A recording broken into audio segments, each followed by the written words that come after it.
Bé, l'Ajuntament o la ciutat de Barcelona, com sabeu, és capital mundial del mòbil. Això és una gran oportunitat per tot el que significa l'atracció de la indústria, l'atracció de talent, l'atracció d'innovació al voltant de la mobilitat, però entenem que també és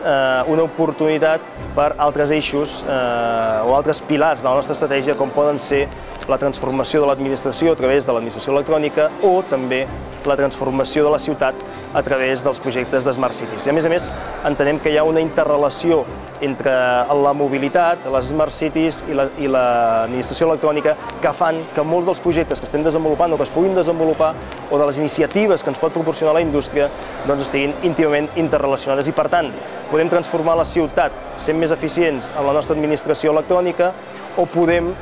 transformar la manera de fer del ciutadà a través de la mobilitat dins d'una ciutat Smart City. Dins de la nostra estratègia, més enllà de posicionar Barcelona en l'àmbit de la mobilitat, nosaltres volem posicionar Barcelona en el seu context i en aquest món global com un referent, com una ciutat referent en l'àmbit de les TIC. I per tant això fa que qualsevol iniciativa com la d'aquest congrés i sobretot iniciatives internacionals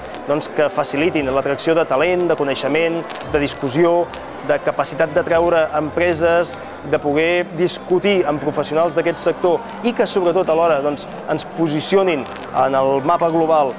Barcelona com un dels referents tecnològics, fan que